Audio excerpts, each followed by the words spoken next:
Mr. Israel, nice to have you here. Thank you, President Berliner, members of the Council. Appreciate the opportunity.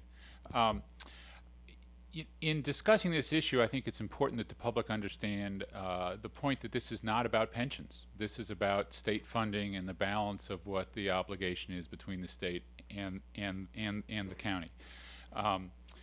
You know, everyone I think is hopefully acutely aware that now for the third year in a row, Maryland schools have been ranked the best in the nation. And I think it is no secret that the Montgomery County Public Schools are among the best in the state and drive that national ranking. That quality of our schools is what I believe is at risk when the state talks about drastically reducing their funding for education.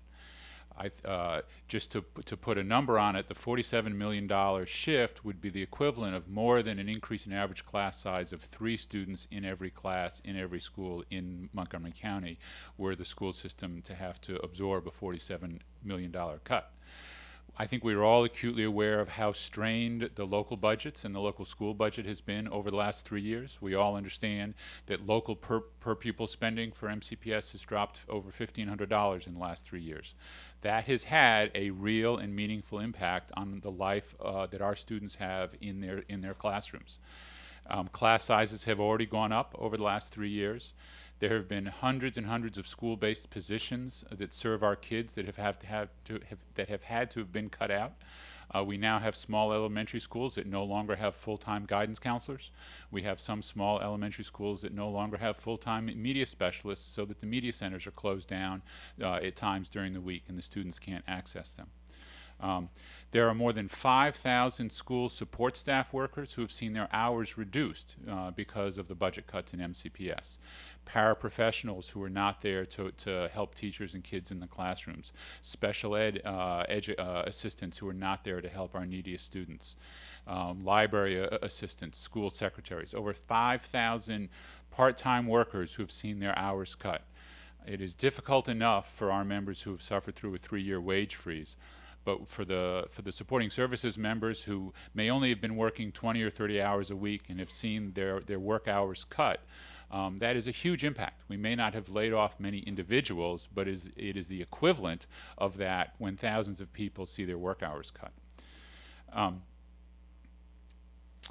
I think it's important to reiterate some of what Mr. Farber said, that this is a state budget problem. And it is a problem that has been created by decisions that the state legislature and the state government has made. It is the state government that has consciously and with legislative knowledge and forethought underfunded the state teacher plan, pension plan for more than 15 years through the so-called corridor funding scheme. There was a time not so long ago when the state pension plan was 100% funded. And that was when the General Assembly decided they didn't have to be putting in as much money as their actuaries were recommending. Now we face a much more dire situation. The state legislature also controls what the benefit levels are.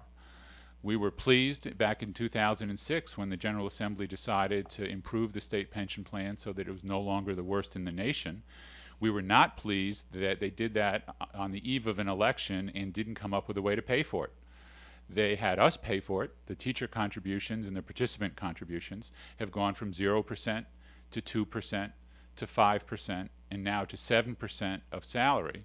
But the General Assembly did not see fit to figure out how to pay the state's share, and now they're turning to you and to us at the county level.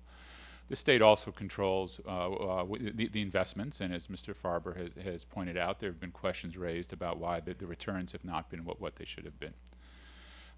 So it is certainly our hope and our expectation that our state delegates and senators will act in the interest of the counties and of the districts that have elected them, of the voters that have elected them. As Mr. Farber pointed out, we've been down this road in the early 90s when they shifted the Social Security costs, but at least when they did that, they gave the counties greater taxing authority.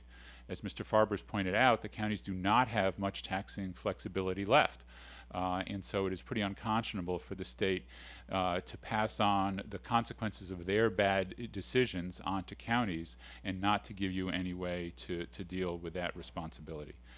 There are certain members of our delegation who I think are at the table and are key decision makers in this process, and they have been advocates for education and for local services in the past, and we certainly hope they will continue to do that. I think the message, as the state superintendents have said, is fix it, don't shift it. Thank you.